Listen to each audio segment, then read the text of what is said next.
Have you ever gone completely blank during an important conversation? The question was asked. The words were somewhere. You know they were, because they show up hours later in the car with a clarity that is almost infuriating. But in that moment, where they should have been, there was nothing. Or the email sat in your inbox for 2 weeks.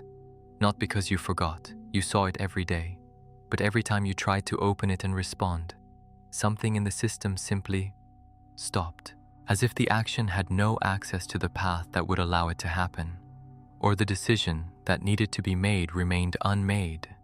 Not because you lacked information, not because you were genuinely indecisive, but because of a kind of paralysis you couldn't name and that, from the outside, looked exactly like laziness. Most people who experience these moments arrive at one of the same conclusions. I'm disorganized. Lack of commitment. I don't know why I do this. I should just respond and get it over with. It's weakness. None of these conclusions is correct.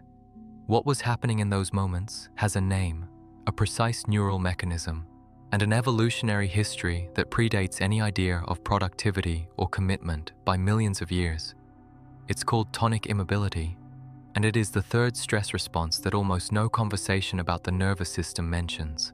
Most people know 2 states: fight, mobilization to confront; flight, mobilization to escape.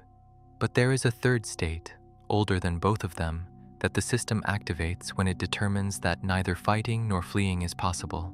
When the threat is perceived as inescapable, the nervous system does not simply become unresponsive. It activates a very specific response. It stops. Gordon Gallup Jr., a researcher at the State University of New York at Albany, spent decades systematically studying this response, first in animals, then expanding the understanding to human beings. What he documented is that tonic immobility is not an absence of response. It is an active, biologically sophisticated response that the system deliberately produces under specific conditions. In animals, tonic immobility, often called thanatosis, or playing dead, appears when the predator is already too close for escape or fighting to be viable. The animal stops completely. The muscles lose tone. Heart rate drops. Responsiveness to the external environment decreases dramatically. This state has precise evolutionary advantages. Predators that hunt live prey often lose interest when faced with an immobile animal. A reduced heart rate and decreased muscular activity reduce bleeding in the event of injury, and the state of immobility is often accompanied by analgesia, a reduction in the perception of pain, allowing the organism to survive what would otherwise be unbearable. Gallup documented that humans produce equivalent states of tonic immobility in situations perceived as inescapable, not as a deliberate choice, as an automatic nervous system response to an assessment, often preconscious, that neither fighting nor fleeing is likely to be effective. And what is crucial to what this video is exploring is the word perceived. The system does not need a real physical threat to activate tonic immobility. It needs a perception that the situation has no viable way out through action. And in the modern environment, that perception can be activated by a difficult conversation with someone who has power over you, by an email that represents a conflict that seems to have no good resolution, by a decision where every possible path seems to carry intolerable consequences, by a social situation in which neither confrontation nor withdrawal seems possible. The system assesses, concludes, no available action seems capable of resolving this, and activates the response that was built specifically for this scenario. It stops. But here is what is rarely said about this state. When the system stops, it does not stop uniformly. There is a specific structure in what shuts down, and a structure in what keeps functioning. And understanding this distinction explains something about the experience that is unsettling for those who live through it. Why you can be immobilized and still appear completely functional from the outside. Amy Arnsten is a neuroscientist at Yale University who spent decades mapping what happens to the prefrontal cortex, the brain region responsible for rational thinking, planning, language, and decision-making during states of intense stress. What she documented is a mechanism that explains with neural precision what happens when the mind goes blank. Under conditions of acute stress perceived as uncontrollable, the prefrontal cortex undergoes a rapid and measurable functional reduction. It does not shut down completely, but it loses access to much of its operational capacity.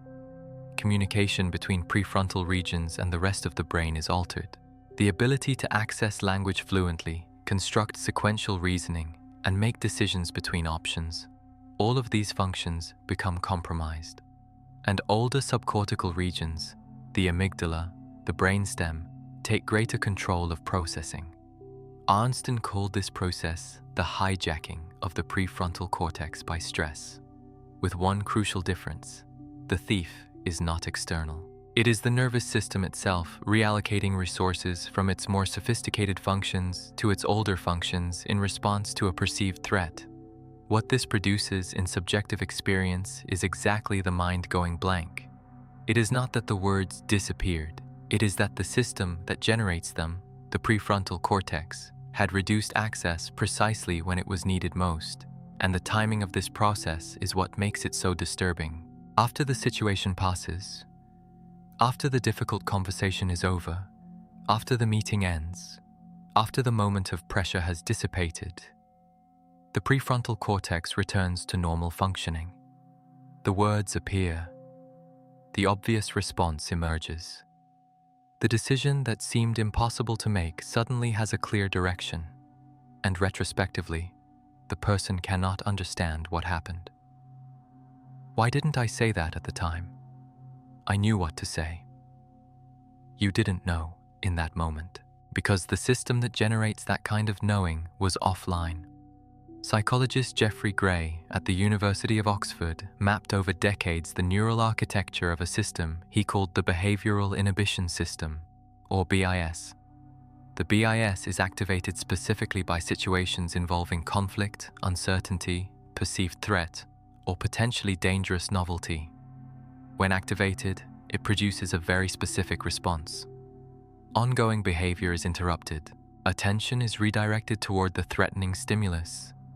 Information processing intensifies to evaluate the situation, and action is suspended while that evaluation takes place. In manageable situations, where the evaluation finds a way out, the BIS deactivates after the assessment and behavior resumes. But in situations perceived as having no available way out, where the evaluation finds no adequate response, where the conflict appears irresolvable, the BIS can escalate into the state Gallup documented. Paralysis becomes the state, rather than simply the pause that precedes action. What Gray mapped is the architecture that leads from wait while evaluating to stop because there is no way out. And what Arnsten mapped is what happens in the cortex during this process. The part of the system that could find a way out becomes compromised precisely when it is needed most. Think about how this manifests in ways that are immediately recognizable. A meeting where your boss raises a point that you know is wrong. The situation calls for you to speak up, but there is an implicit calculation about what happens if you challenge someone who has power over you, and that calculation, performed subcortically within fractions of a second, concludes that neither confrontation nor escape is safe. The BIS activates. The prefrontal cortex loses access. You remain silent, and later, in the car, you have the entire response you should have given. Or a conversation with a family member where an old, emotionally charged issue comes up with no good resolution available. The system evaluates the situation, finds no viable way out, and produces that internal distance, a slight dissociative lightness, a sense of being there but not being there, that allows you to get through the conversation without anything you are feeling becoming clearly accessible. If this described something you have experienced, that specific blankness, that paralysis with no rational explanation, this channel exists to name exactly what was happening. Subscribe so the next video will already be waiting for you. But there is still something that none of the mechanisms explored so far fully explains. Why do people in a state of immobility or freeze often continue to look, from the outside, perfectly normal, functioning, responding, interacting, while internally, something very different is happening? The answer lies in a field of research that goes beyond the neuroscience of stress. Onno van der Hart is a Dutch psychologist at Utrecht University who, together with researchers Elliot Nienhuis and Kathy Steele, developed over decades one of the most influential models for understanding how the psychological system responds to threats perceived as inescapable. They called it the theory of structural dissociation. The central argument is this: When the nervous system faces an experience that exceeds its capacity to process, especially experiences in which neither fight nor flight is possible, it can create a functional division. One part of the system continues functioning in the mode necessary to maintain everyday demands. Van der Hart called this the apparently normal part. It goes to work, answers questions, maintains conversations, carries out tasks. From the outside, it appears completely functional. But simultaneously, there is another part, which Van der Hart called the emotional part, that remains trapped in a state of threat, in freeze, in immobility, with the full physiology of the freezing response still active. The division between these two parts is not always complete or dramatic. In its subtler forms, which Van der Hart called primary dissociation, it appears exactly like the everyday examples explored in this video. The person who gets through a high-pressure week at work without apparently showing visible signs of difficulty, and who comes home every night with a level of fatigue that bears no proportion to the physical effort of the day, they are not tired from what they did. They are tired from the effort of keeping the apparently normal part functioning while the emotional part is in a state of freeze that no one, including themselves, is clearly registering. Or the person who, during a difficult conversation, continues responding coherently, says the right things, maintains their composure, appears to be fine, and then, after the conversation ends, cannot remember much of what was said, as if they had been there but were not completely there. Or the student who sits down in front of an exam and realizes, with a clarity that is itself disturbing, that they know the material, and simply cannot access it. The pages are blank to them, not because the content is not there, but because access is compromised by the same mechanism Arnsten mapped, the prefrontal cortex operating at reduced capacity precisely when full capacity would be needed. What Van der Hart documented is that this kind of functional division is not rare. It is not pathological in the sense of requiring a clinical diagnosis for most people who experience it. It is a survival mechanism that operates across a broad spectrum, from mild everyday forms to more intense forms that require clinical attention. And what makes this mechanism especially relevant to what this video is exploring is precisely the fact that mild dissociation passes as normality. The person who is in freeze does not look like they are in freeze. They look fine. They keep functioning, they keep delivering, they continue to appear present. And that is exactly why the freeze response tends to be misinterpreted, both by the person themselves and by the people around them. Why didn't you respond to the email? Procrastination. Why did you stay silent in that meeting? Lack of assertiveness. Why didn't you make the decision that needed to be made? Indecision, weakness, disorganization. None of these interpretations touches the mechanism, because the mechanism comes before any decision. It is subcortical. It is the nervous system evaluating within fractions of a second that the situation has no available way out and activating the response that was built for exactly that scenario. The person did not choose to become paralyzed. The system chose for them, based on an evaluation that happened below the level of any conscious choice, and that distinction between choice and automatic response is what changes everything about how it is possible to relate to this pattern. Not as a character flaw, not as weakness, as data, information about the state of the nervous system in response to a situation that was evaluated at some very ancient level as having no available way out. And when it becomes possible to see this as data, rather than as evidence that something is wrong with who you are, it becomes possible to ask a different question. Not, why am I like this? But what is the system evaluating as having no way out? And how can I change that evaluation? There is a way of understanding freeze, the mind going blank, the paralysis, the unanswered email, the words that arrive too late, that completely changes what is possible to do with this pattern. The system did not stop because you are weak. It stopped because it evaluated the situation as having no viable way out through action. That assessment may be correct. Sometimes there really is no good way out available in a specific situation, and freeze is the most adaptive response the system has found. But often, especially in modern contexts, where threats are social, professional, and symbolic rather than physical, the assessment was calibrated for a different kind of threat than the one actually present. The system that assessed that speaking up in that meeting was inescapable in the same way a predator is inescapable is applying a scale calibrated for physical survival to a situation involving social risk. And the response it produced, freeze, is perfectly appropriate for the first situation and very costly for the second. What updates that assessment is not the decision to simply act. It is the repeated experience that action was possible and that the outcome was different from what the subcortical assessment predicted. Each time the system acts in a situation that had been assessed as having no way out, and the outcome does not confirm the worst-case scenario, the assessment begins to update, not all at once, not through conviction, through accumulated evidence that a way out exists. And recognizing freeze for what it is, not weakness, not failure, but a response from a system that was doing the best it could with what it had, is what creates the condition for that updating to begin. Tonic immobility, systematically studied by Gordon Gallup Jr. at the State University of New York at Albany, is an evolutionary immobilization response that the nervous system activates when a threat is perceived as inescapable through fight or flight.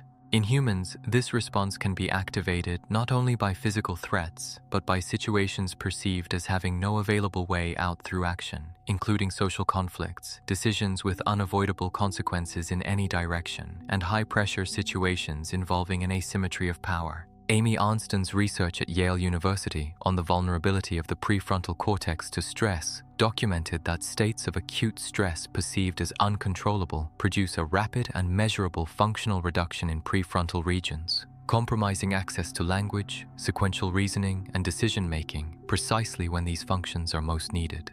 This mechanism neurologically explains the experience of the mind going blank. The system that generates articulated thought temporarily lost access to its own capabilities.